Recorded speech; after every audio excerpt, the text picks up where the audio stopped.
نبی کریم صلی اللہ علیہ وآلہ وسلم نے ارشاد فرمایا کہ حدیث قدسی ہے، جب بندہ گناہ کرتا ہے اور گناہ کر کے کہتا ہے اللہم اغفر لی ذنبی، اے اللہ میرے گناہ بخش دے۔ جب بندہ گناہ کر کے یہ کہتا ہے کہ اے اللہ میرے گناہ بخش دے، تو اللہ فرماتا ہے کہ میرا بندہ گناہ کرتا ہے اور پھر یہ جانتا ہے کہ میرا ایک رب ہے جو گناہ بخش بھی دیتا ہے اور گناہ پر پکڑ بھی کرتا ہے۔ تو اللہ تبارک و تعالیٰ اس شخص کو اس ایمان کی وجہ سے معاف فرما دیتا ہے کہ وہ جانتا ہے کہ اس کا ایک رب ہے۔ اب دوبارہ بندہ گناہ کرتا ہے اور پھر کہتا ہے اے اللہ مجھے معاف کر دے۔ اب اللہ فرماتا ہے کہ میرے بندے نے گناہ کیا، لیکن وہ جانتا ہے کہ میرا ایک رب ہے جو گناہ بخش بھی دیتا ہے اور گناہ پر پکڑ بھی کرتا ہے۔ پھر فرمایا کہ تیسری مرتبہ جب گناہ کر لیتا ہے تو پھر کہتا ہے اے اللہ معاف کر دے۔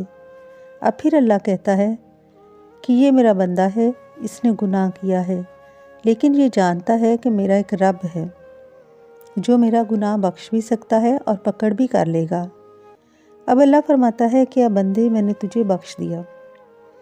بندہ بار بار گناہ کرتا ہے اور بار بار اللہ کو پکارتا ہے، تو اللہ فرماتا ہے کہ جب وہ بار بار مجھے پکارتا ہے تو اس پر اس کے ایمان کا اظہار ہوتا ہے اور اس کا گمان بھی ہے کہ یہ رب اس کو بخش بھی سکتا ہے اگر وہ توبہ کرے تو۔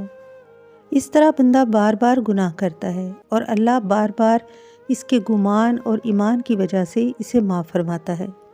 بہت سی احادیث میں ہے کہ گناہ کے بعد جب اللہ رب تعالیٰ سے معافی مانگے تو اسے مغفرت کی خوشخبری سنائی جاتی ہے، کیونکہ اللہ جانتا ہے کہ یہ کتنا گناہ گار ہے، کتنی مرتبہ میرے دروازے پر آیا، لیکن یہ جانتا ہے کہ اس کا ایک رب ہے، اور یہ گمان بھی کہ وہ چاہے تو مجھے معاف کر سکتا ہے۔ بس اس کا یہ گمان اور ایمان اس کی مغفرت کا ذریعہ بن جاتا ہے۔ اللہ تبارک و تعالیٰ سے دعا ہے کہ اگر ہم سے کوئی بھول چوک ہو جائے یا ہم کوئی گناہ کر بیٹھیں تو ہمارے ساتھ بھی ایمان اور اچھے گمان والا معاملہ فرمائے اور ہم سب کی مغفرت فرما دے۔ آمین یا رب العالمین۔